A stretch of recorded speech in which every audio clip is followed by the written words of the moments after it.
warahmatullahi wabarakatuh. I'm FIFI MASTURA and there are 4 members in our group. So we are given Transmile Group Berhad for these assignments. In the first place, let me talk about this company. Transmile Group Berhad was incorporated in 1996 and based in Subang, Malaysia. This company operates in air transportation and related services, deals with aircraft parts and equipment and aircraft leasing services. So Transmile Group Berhad prides itself as a company with stellar performance operationally and financially, as well as its share price.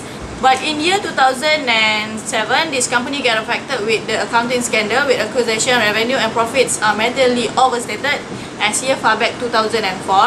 So the best idiom to describe the situation is cook the books, which the book refer to the business accounting records, and cook the books are the colloquial way of saying someone who is defraud or being deceitfulness in carrying out their duties as accountants or auditors to falsify the financial statements. Cook the books usually involve the employees, accounts and the organization itself to make the company looks healthier, and cook the books is illegal.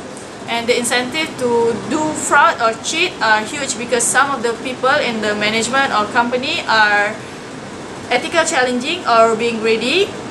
So because of all this dishonesty, there are Sarbanes-Oxley Act 2002 being placed to protect the investor from the fraudulent accounting activities done by the corporations. And yeah, even with the Sarbanes-Oxley Act 2002, there are numerous ways company cook the books, and some of the ways are credit sales and inflated revenues, and then channel stuffing, off balance sheet item, non-recurring expenses, and other income and expenses.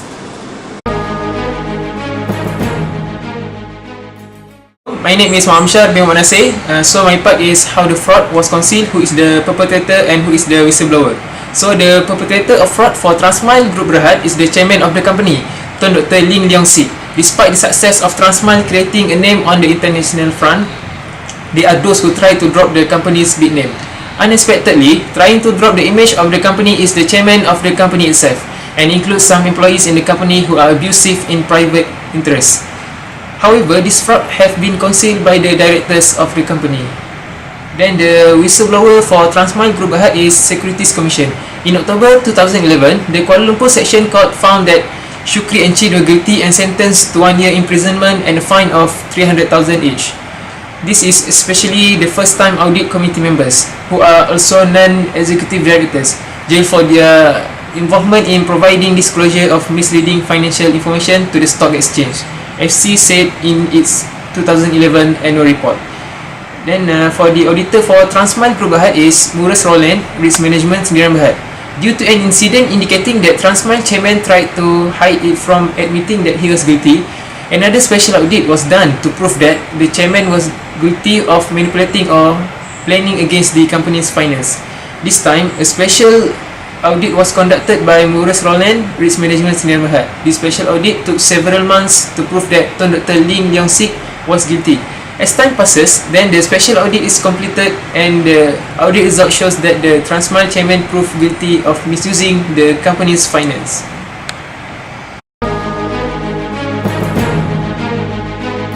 Assalamualaikum warahmatullahi wabarakatuh. My name is SITI HOSIAH binti Karimun. For my part, fraud triangle. The fraud triangle is a framework designed to explain the reasoning behind a worker's decisions to commit fraud.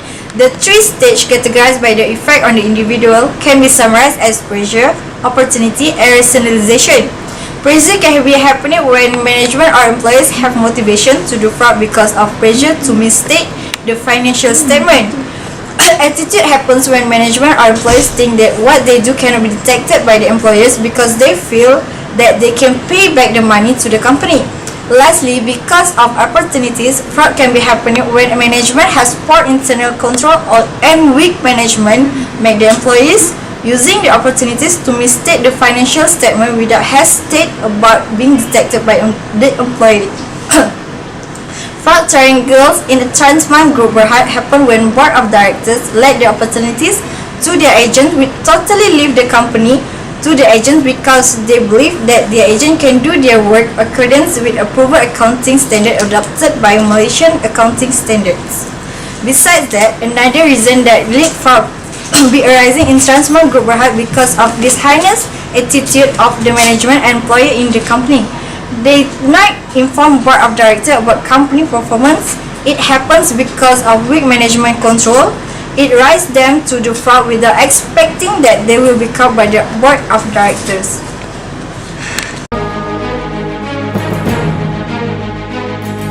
Then the effect to the company and account scandals happens in 2007. Its revenue, which overstated, were 530 million. Then in 2013, Transmile Global had identified other receivables items among 11.5 million, while this is not included in account treatment for provisions, contingent liabilities and contingent assets based on MFRS 137.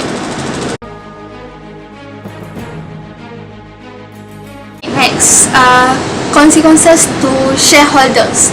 That pre-suspension level from RM8.90 to RM6, 32% lower, causing massive losses to small-time investors.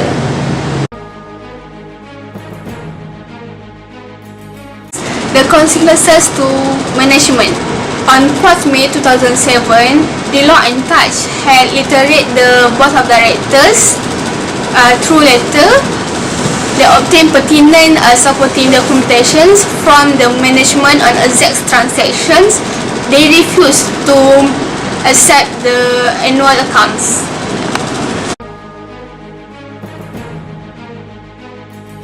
Okay, for the conclusion, the scandal case investigated could the books activities undertaken by Transmile Group Berhad.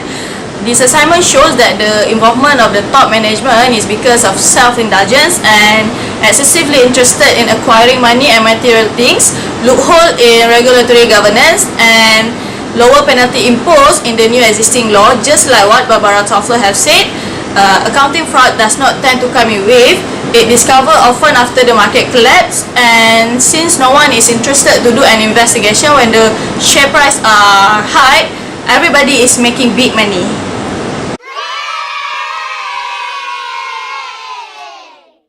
Six and My name is Oh, jap. That is how the fraud was. Really. Teruskan. Teruskan dia. Teruskanlah, ulang balik. Nanti kita potong kat depan. Assalamualaikum. My name is AMSYAR bin Manaseh. So my part is how the fraud was concealed and who is the perpetrator. Aku tak tahu. Despite the many difficult challenges in doing business to achieve its objective, Transmile managed to survive the whole and So, kau marah ke apa tu? Tak nampak dia bunyi ni. Warahmatullahi wabarakatuh. My name is Siti Hoshiah binti Karimon. For my part, fraud triangle. Firstly, let me explain to you guys what is fraud. Fraud can be defined as and to deceive user. There are three. Fraud can be described as any intentional misstatement to deceive users. There are three conditions for fraud arising from fraudulent financial report. Warahmatullahi wabarakatuh. My name is Siti Hoshiah binti Karimon. For my part, fraud triangle. Firstly, let me explain to you guys what is fraud. Fraud can be described as any intentional. Warahmatullahi wabarakatuh. My name is Siti Hoshiah binti Karimon. For my part, fraud. Okay, apa nak cakap tadi? The pre-suspension. Consequences to management. On 4th May 2007, Deloitte and Touch had literated the board of directors to obtain pertinent supporting documentations. Okay, through letter itu. Documentations from the management on exact transactions.